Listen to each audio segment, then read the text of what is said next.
Hello everyone and welcome back to my channel. I am Vinita, your chemistry educator.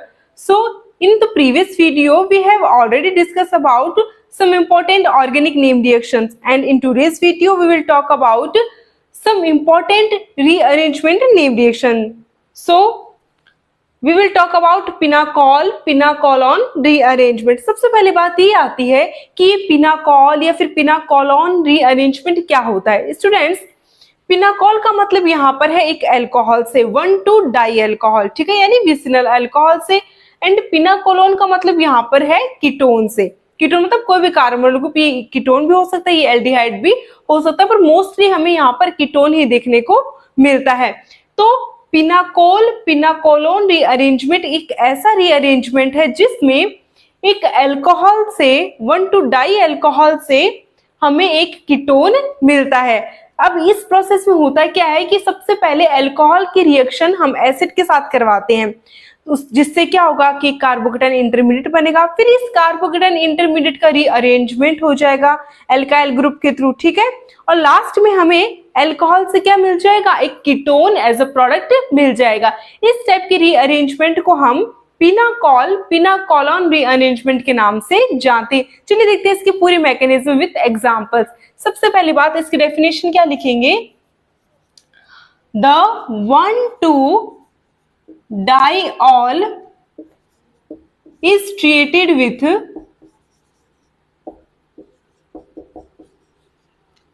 acid,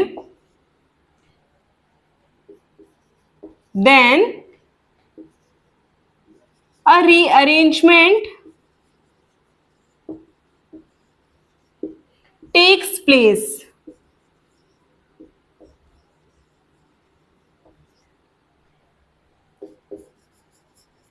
This type of rearrangement is called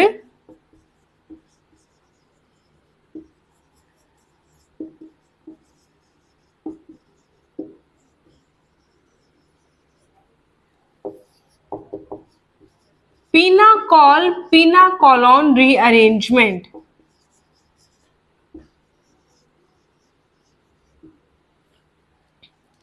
हमने यहाँ पर एक example लिया, ठीक है। जैसे कि आप देख सकते हैं यहाँ पर 2 और 3 पोजीशन पर क्या है, 2 OH ग्रुप है, ठीक है। सो ये क्या है, विसिनल अल्कोहल है, जिसे हम शॉर्ट में 1,2 डाइऑल भी कहते हैं, ठीक है। जब हम इस कंपाउंड की, इस अल्कोहल की, इस 1,2 डाइऑल की रिएक्शन एसिड के साथ करवाएंगे, यहाँ पर कोई भी एसिड ले सकते हैं, जैसे कि फॉर एग्जांपल हमने यहाँ पर सल्फ्यूरिक एसिड लिया है, तो एसिड का काम क्या होता है, H+ देना, ठीक है। अब हमें पता है कि OH के पास क्या होते हैं, लोन पेयर होते हैं। सो स्टूडेंट, सबसे पहले क्या होगा कि जो लोन पेयर हैं ये इस H+ को अपनी तरफ अट्रैक्ट करेंगे, ठीक है। तो अट्रैक्ट करने पर हमारे पास कुछ इस प्रकार से मॉलिक्यूल बन जाएगा, यानी ये OH अब किस में कन्वर्ट हो गया, OH2 पॉजिटिव में। पॉजिटिव चार्ज तो क्यों आया, क्योंकि इस OH ने अपने लोन पेयर डोनेट की है ना इस H+ को, इसलिए ऑक्सीजन के पास अब इलेक्ट्रॉन कम हो गए तो पॉजिटिव चार्ज आ गया। एक हाइड्रोजन तो था ही ऑक्सीजन के पास, एक हाइड्रोजन इसने और गेन कर लिया, तो ये OH से क्या बन गया, OH2 पॉजिटिव बन गया। अब हमेशा एक बात को ध्यान रखना कि जो OH2 पॉजिटिव है ये बहुत ही अच्छा लिविंग ग्रुप है और ये क्या करेगा, इस रिएक्शन से बाहर निकल जाएगा। तो बिकॉज OH2+ एक अच्छा लिविंग ग्रुप है तो ये रिएक्शन से बाहर निकल गया। तो ओवरऑल हमारे पास यहाँ पर क्या मॉलिक्यूल बन गया, इस कार्बन पर आ जाएगा पॉजिटिव चार्ज और हमें कौन सा इंटरमीडिएट मिल गया, कार्बोकेटाइन इंटरमीडिएट मिल गया। अब देखो स्टूडेंट्स, अभी तक हम ये देखते आ रहे थे कि अगर किसी कार्बन पर पॉजिटिव चार्ज है यानी कार्बोकेटाइन बन रहा है, तो अब वहां पर कौन आके अटैक कर दे रहा है, न्यूक्लियोफाइल आके अटैक करता है, ठीक है। बट क्या यहाँ पर न्यूक्लियोफाइल आके अटैक करेगा, क्या पॉसिबिलिटी है न्यूक्लियोफाइल के अटैक करने की? भाई अगर किसी स्पीशीज पर पॉजिटिव चार्ज है तो वहां पर पॉसिबिलिटी है, चांस है कि कोई न्यूक्लियोफाइल आकर उस कार्बोकेटाइन पर अटैक कर देगा। हमने अभी तक ये देखा है, बट इस केस में ऐसा नहीं होगा। इसका रीजन क्या है, क्योंकि अगर कार्बोकेटाइन के पास ऐसे पॉसिबिलिटी है कि रीअरेंजमेंट हो सके, रीअरेंजमेंट का मतलब कोई भी एक ग्रुप उस कार्बोकेटाइन पर माइग्रेट हो सके, ट्रांसफर हो सके, जिससे मोर स्टेबल कार्बोकेटायन बन जाए, तो वहां पर कभी भी कार्बोकेटायन पर किसी भी प्रकार के न्यूक्लियोफाइल का अटैक नहीं होगा। ठीक है, अब हमें पता है कि मिथाइल है, हाइड्राइड है, ये कुछ ऐसे ग्रुप्स होते हैं जिनकी माइग्रेटिंग नेचर, यानी एक जगह से दूसरी जगह ट्रांसफर होने की नेचर बहुत अच्छी होती है, अच्छे माइग्रेटरी ग्रुप होते हैं ये। ठीक है, तो अभी क्या करेंगे, यहां से माइग्रेट हो जाएंगे, बिकॉज इस कार्बन से दोनों जुड़े हुए ग्रुप सेम है, मिथाइल ग्रुप है, तो आप कोई से भी एक मिथाइल ग्रुप को क्या करो, यहाँ पर माइग्रेट करवा दो। तो अभी देखो ये कार्बोकेटायन कैसा है, 1 degree, 2 degree, 3 degree, 3 degree carbocation है। क्यों? क्योंकि इस कार्बन से डायरेक्ट 3 कार्बन जुड़े हुए हैं। तो आप बोलोगे भाई मैम 3 डिग्री कार्बोकेटायन तो ऑलरेडी स्टेबल होता है, फिर यहाँ पर हमने माइग्रेशन क्यों करवाई? क्योंकि माइग्रेशन तो हम तब करवाते हैं ना जब हमारे पास लीस्ट स्टेबल कार्बोकेटायन बने और हमें क्या चाहिए, मोर स्टेबल कार्बोकेटायन चाहिए, तब हम माइग्रेशन करवाते हैं। यहाँ तो already 3 degree more stable carbocation बना है, तो स्टूडेंट्स फिर भी हमें माइग्रेशन करने की जरूरत इसलिए पड़ी क्योंकि जब मैंने कार्बोकेटायन वाला टॉपिक पढ़ाया था तो मैंने आपको एक बात बताई थी कि 3 डिग्री कार्बोकेटायन स्टेबल होता है, ये चीज कंफर्म है कि मोर स्टेबल होता है। बट अगर किसी कार्बन पर कोई ऐसा आइटम जुड़ा हुआ हो जिसके पास लोन पेयर हो, जैसे कि फॉर एग्जांपल OH के पास लोन पेयर होते हैं, अगर उस कार्बन पर पॉजिटिव चार्ज आ जाए तो ऐसा कार्बोकेटायन 3 डिग्री कार्बोकेटायन से भी कुछ हद तक स्टेबल होता है। क्यों? क्योंकि लोन पेयर क्या करेंगे, उस कार्बोकेटायन को मोर स्टेबल करेंगे। ठीक है, तो जब हमारे पास ऐसी पॉसिबिलिटी है तो फिर हम इसका फायदा क्यों नहीं उठाएं? तो अब क्या होगा स्टूडेंट्स, इन दोनों में से कोई भी एक मिथाइल ग्रुप इस कार्बोकेटायन पर शिफ्ट हो जाएगा, माइग्रेट हो जाएगा। तो माइग्रेट होने के बाद हमारे पास कुछ इस प्रकार से मॉलिक्यूल बनेगा। भाई 2 मिथाइल ग्रुप तो पहले से थे, एक मिथाइल ग्रुप और आ गया, यानी इसका पॉजिटिव चार्ज हट गया। अब ये पॉजिटिव चार्ज कौन से कार्बन पे आ गया? इस वाले कार्बन पर आ गया ना, क्योंकि इससे मिथाइल ग्रुप अपने इलेक्ट्रॉन लेकर चला गया। सो स्टूडेंट्स, अब इस कार्बोकेटायन को यहाँ पर स्टेबल कौन कर रहा है? ऑब्वियस सी बात है, ऑक्सीजन, क्योंकि ऑक्सीजन के पास लोन पेयर है। तो ये लोन पेयर क्या कर रहे हैं, ये अपने इलेक्ट्रॉन यहाँ डोनेट करके इस कार्बोकेटायन को स्टेबल कर रहे हैं।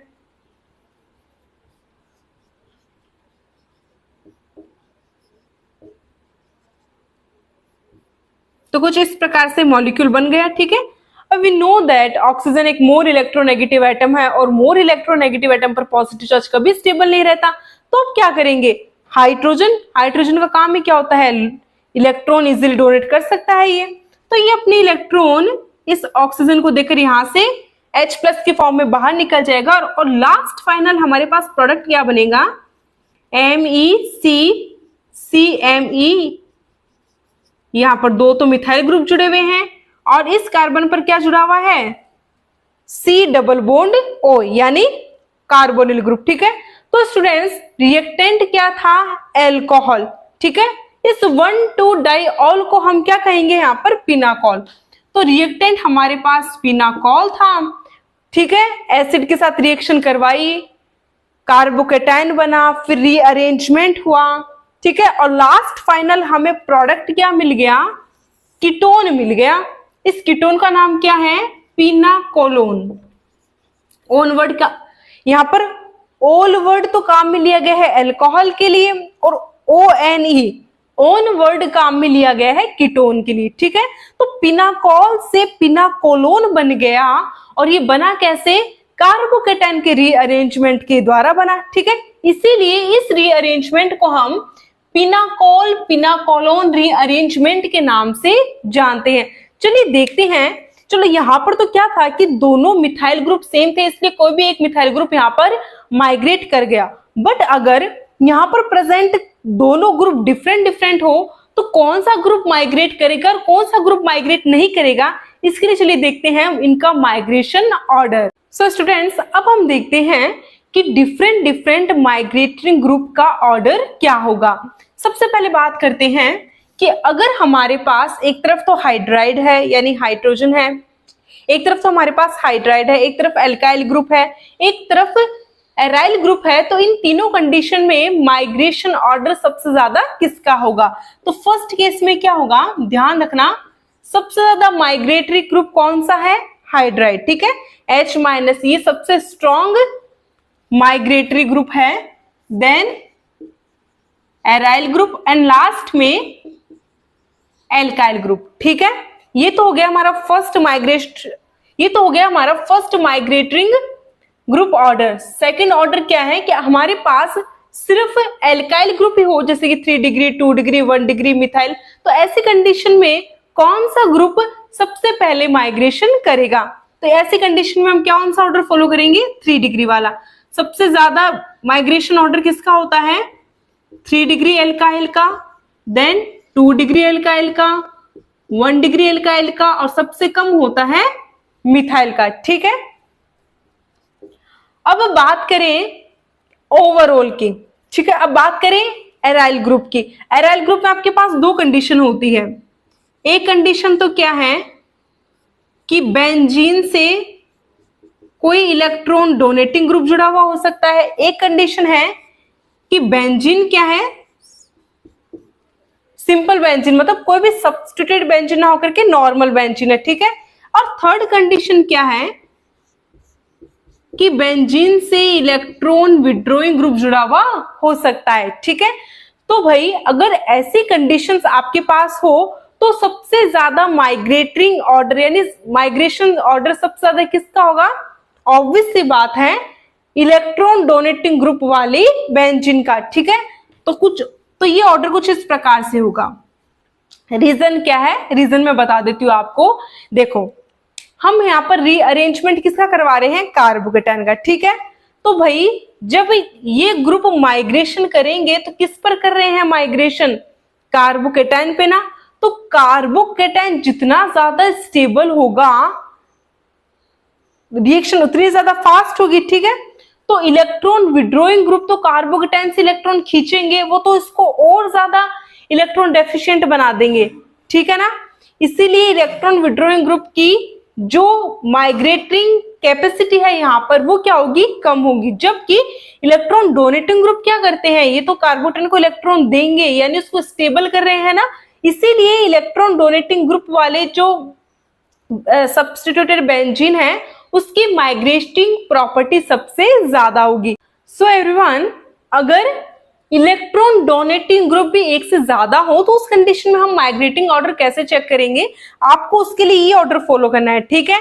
एनिसोल क्या होता है? एनिसाइल का मतलब यहाँ पर एनिसोल से है, वो मैं बता ही चुकी हूँ कि जब बेंजीन से ओएमई ग्रुप जुड़ा हुआ होता है तो इसे हम एनिसोल कहते हैं, ठीक है। अब अगर इस एनिसोल से कोई अदर ग्रुप जुड़ा हुआ है तो उस ग्रुप की रेस्पेक्ट में हम इसे ऑर्थो पैरा मेटा एनिसोल कहेंगे। अगर ओएमई ग्रुप की ऑर्थो पोजीशन पे है तो ऑर्थो एनिसोल, मेटा पोजीशन पे है तो मेटा एनिसोल, पैरा पोजीशन पे तो इसे पैरा एनिसोल कहेंगे। अगर बेंजीन से मिथाइल ग्रुप जुड़ा हुआ होता है तो इसे हम टोलुइन कहते हैं। अगर ऑर्थो पे तो ऑर्थो टोलुइन, मेटा पे है तो मेटा टोलुइन, पैरा पे है तो पैरा टोलुइन, ठीक है। तो सबसे ज्यादा माइग्रेटिंग ऑर्डर होगा पैरा एनिसाइल का, then para tolyl, meta tolyl, meta anisyl, phenyl, para chlorophenyl, ortho anisyl, ortho tolyl, ठीक है। सो ये ऑर्डर आपको बस अपने माइंड में रखना है, फिर आप इजीली पिनाकोल पिनाकोलोन रीअरेंजमेंट की रिएक्शन को विद इन सेकंड में कर सकते हैं। चलिए देखते हैं इसके कुछ बेहतरीन एग्जांपल्स। चलिए फिर इस एग्जांपल को सॉल्व करते हैं, ठीक है। सो हमारे पास एक क्वेश्चन है, हमें इस 1,2 डाइऑल की रिएक्शन यानी पिनाकोल की रिएक्शन एसिड के साथ करवानी है। दैट मीन्स पिनाकोल पिनाकोलोन रीअरेंजमेंट एक एसिड कैटालाइज्ड रिएक्शन होती है, ठीक है। तो सीधे से तो सिंपल से बात है कि आपके पास यहाँ पर 2 H ग्रुप है, बिकॉज यहाँ पर अब दोनों कार्बन से तो डिफरेंट डिफरेंट ग्रुप जुड़े हुए हैं। तो सबसे पहले बात ये आती है कि कौन से OH पर इस एसिड का अटैक, इस H+ आयन का अटैक होगा। सिंपल सी बात है कि जहां पर मोर स्टेबल कार्बोकेटाइन बनने के चांसेस ज्यादा हैं वहां पर एसिड अटैक करेगा, H+ अटैक करेगा। यहाँ पर OMe और मिथाइल दोनों में से ज्यादा स्टेबल कौन सा है? OMe वाला।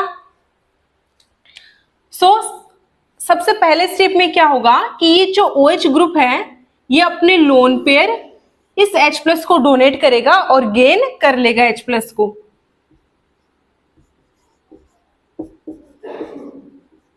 मैं यहां पर इस पूरे ग्रुप को शॉर्ट में लिख रहा हूं, इस बेंजीन को मैं यहां पर एराइल ग्रुप लिख रही हूं, आप शॉर्ट में समझ आना इसे।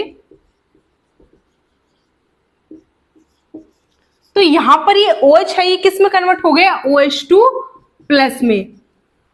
ठीक है, अब नेक्स्ट स्टेप में क्या होगा कि OH2 पॉजिटिव अच्छा लिविंग ग्रुप है, तो बॉन्ड के इलेक्ट्रॉन लेकर यहां से रिमूव हो जाएगा, यानी यहां से H2 रिमूव हो गया।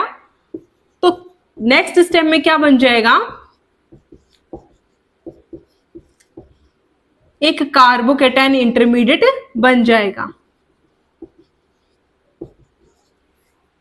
ठीक है, अब यहां पर क्या होगा, नेक्स्ट स्टेप में हमारे पास माइग्रेशन करने वाले ग्रुप प्रेजेंट हैं, तो यहां पर न्यूक्लियोफाइल का अटैक ना होकर के क्या होगा, कार्बोकेटायन का रीअरेंजमेंट होगा। अब यहां पर स्टूडेंट्स जैसे कि आप देख सकते हैं कि यहाँ पर दो ग्रुप है माइग्रेशन करने वाले, एक तरफ फिनाइल है, एक तरफ मैंने बताया था आपको कि जब बेंजीन से मिथाइल ग्रुप जुड़ा हुआ होता है तो उसे हम टोलुइन कहते हैं।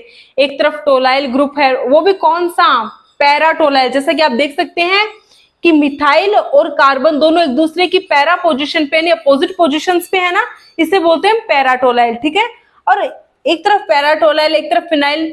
अभी मैंने आपको ऑर्डर लिखवाया था, फटाफट से चेक करो कि दोनों में से माइग्रेटरी ऑर्डर सबसे ज्यादा किसका है। वी नो दैट जो टोलाइल है उसका माइग्रेटरी ऑर्डर फिनाइल से ज्यादा होता है, इसलिए ये टोलाइल ग्रुप क्या करेगा, इस कार्बोकेटायन पर शिफ्ट हो जाएगा, माइग्रेशन कर लेगा। तो कुछ इस प्रकार से हमारे पास मॉलिक्यूल बन जाएगा। और अब इस कार्बन पर क्या आ गया, पॉजिटिव चार्ज आ गया। कोई बात नहीं, अगर पॉजिटिव चार्ज आ ही गया है तो नेक्स्ट स्टेप में क्या होगा, ऑक्सीजन के पास लोन पेयर होते हैं, लोन पेयर डोनेट कर देगा यहां पर।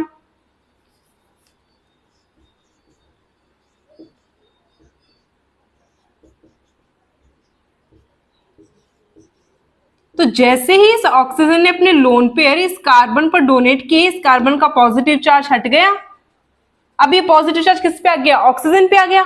ऑक्सीजन इलेक्ट्रोनेगेटिव एटम, भाई कहां ये पॉजिटिव चार्ज सहन करेगा। तो अब क्या होगा, हाइड्रोजन अपने इलेक्ट्रॉन ऑक्सीजन को दे देगा। वही चीज सेम जो अभी हमने पहले वाले एग्जांपल्स में देखी थी। तो ओवरऑल हमारे पास प्रोडक्ट क्या बन जाएगा,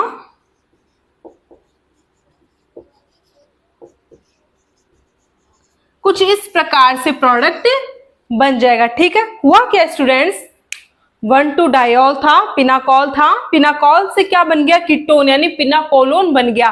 कैसे बना, सिंपल से कार्बोकेटायन के रीअरेंजमेंट से। किसके प्रेजेंस में बना, एसिड की प्रेजेंस में, तो बस इसी को बोलते हैं पिनाकोल, पिनाकोलोन रीअरेंजमेंट। ठीक है स्टूडेंट्स, आपको बस इतना ध्यान रखना है, पिनाकोल पिनाकोलोन रीअरेंजमेंट में एक एल्कोहल एक कीटोन में कन्वर्ट हो जाता है, रीअरेंज्ड हो जाता है। ये पूरी प्रोसेस कार्बोकेटायन के रीअरेंजमेंट के थ्रू होती है, इसीलिए इसको रीअरेंजमेंट नाम दे दिया रिएक्शन को। ठीक है, और किसकी प्रेजेंस में होती है, एसिड की प्रेजेंस में होती है। सो यहां पर आपको कैसा भी मॉलिक्यूल दे दे, आपको कुछ नहीं करना, डाइऑल से कीटोन का फॉर्मेशन करना है। बस ध्यान कहाँ रखना है कि कौन सा ग्रुप माइग्रेट करेगा, इसके लिए मैंने आपको ऑर्डर लिखवा दिया है।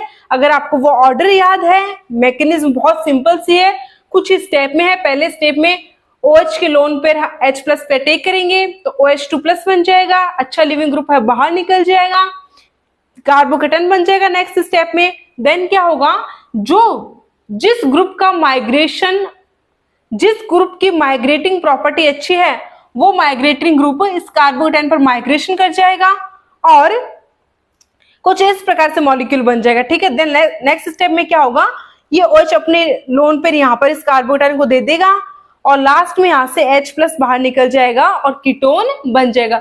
सिंपल सी रिएक्शन, सिंपल सी मैकेनिज्म और सिंपल सा ऑर्डर। आई होप आपको समझ में आ गया है। चलिए फिर करते हैं एक और इंपॉर्टेंट एग्जांपल। ये रहा हमारा सेकंड क्वेश्चन। वीडियो पॉज कीजिए, पहले खुद से ट्राई कीजिए। सो आई होप आपने ट्राई करके देख लिया होगा। चलिए फिर शुरू करते हैं।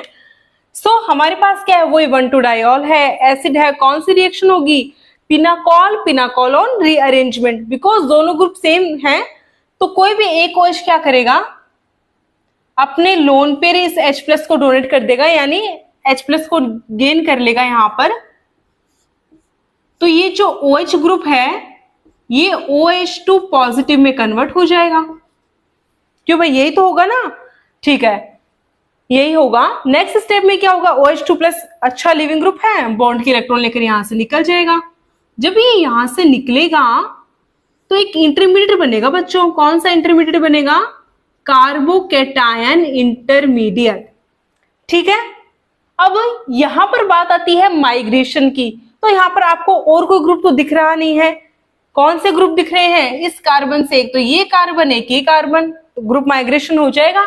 यहां से ये जो कार्बन है ये इस कार्बन पर क्या हो जाएगा, माइग्रेट कर जाएगा। ध्यान से समझना इस चीज को कि ये था 5 मेंबर्ड, यानी 1 2 3 4 5 मेंबर्ड की रिंग थी ये। ठीक है, जैसे इस कार्बन ने यहां पर माइग्रेट किया, अब इसके साथ एक और कार्बन जुड़ गया ना। अब टोटल कितने कार्बन हो गए, 1 2 3 4 5 6 कार्बन हो गए। तो चलो बना दो एक 6 कार्बन की साइक्लिक स्ट्रक्चर। ठीक है, ये बन गई। और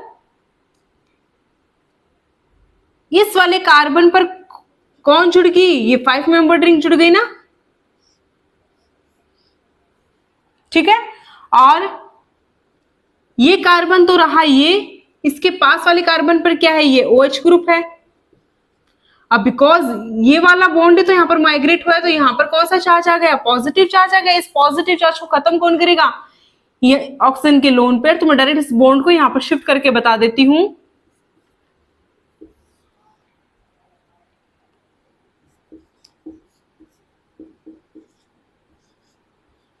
तो कुछ इस प्रकार से हमारे पास प्रोडक्ट बन जाएगा। बना तो वही है, डाइऑल से कीटोन बन गया, पिनाकोल से पिनाकोलोन बन गया।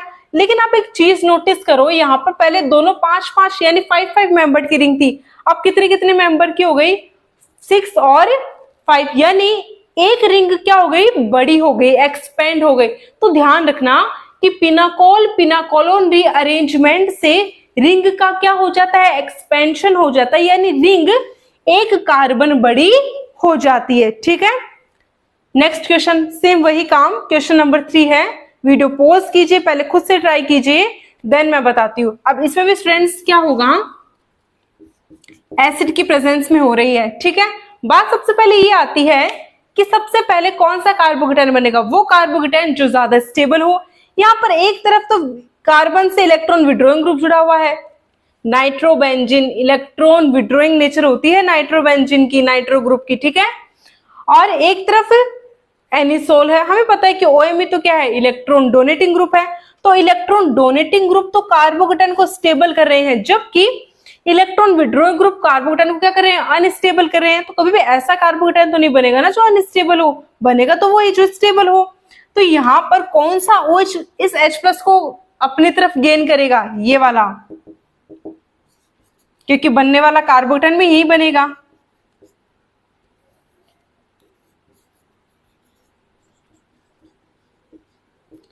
तो ये OH2+ में कन्वर्ट हो गया, ये रहा एनिसोल और यहां पे रहा नाइट्रोबेंजीन। ठीक है, सो नेक्स्ट स्टेप में क्या होगा स्टूडेंट्स, OH2+ अच्छा लिविंग ग्रुप है, यहां से बाहर निकल जाएगा, इस कार्बन पर पॉजिटिव चार्ज आ जाएगा।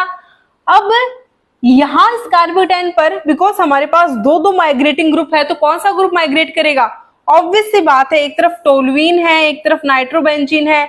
ये इलेक्ट्रॉन विड्रॉइंग ग्रुप है, ये इलेक्ट्रॉन डोनेटिंग ग्रुप है। हमें पता है ऑर्डर में हमने अभी लिखा था कि जो इलेक्ट्रॉन डोनेटिंग ग्रुप होते हैं उनकी माइग्रेटिंग कैपेसिटी ज्यादा होती है और इलेक्ट्रॉन डोनेटिंग ग्रुप की माइग्रेटिंग कैपेसिटी कम होती है। तो इन दोनों ग्रुप में से माइग्रेशन कौन करेगा इस कार्बोकेटायन पे, टोलुइन करेगा। तो ओवरऑल कुल मिलाकर प्रोडक्ट क्या बनेगा, मैं लास्ट फाइनल प्रोडक्ट बता रही हूँ, क्यों, क्योंकि मैकेनिज्म हम पहले देख चुके हैं इन सब की। ठीक है, सेम ही है मैकेनिज्म।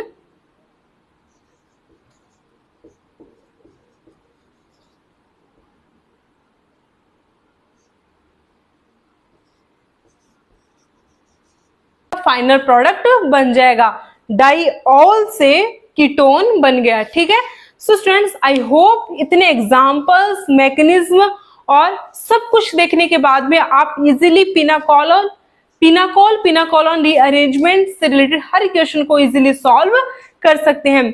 सो स्टूडेंट्स, वीडियो को पूरा देखना, कंसेप्ट अच्छे समझ में आ जाएगा आपको। प्रॉपर नोट्स बनाइए, प्रॉपर रिवीजन कीजिए। आज के लिए बस इतना ही। कल हम फिर मिलेंगे एक और इम्पोर्टेंट नेम रिएक्शन के साथ। तब तक के लिए thanks for watching my video. Thank you so much.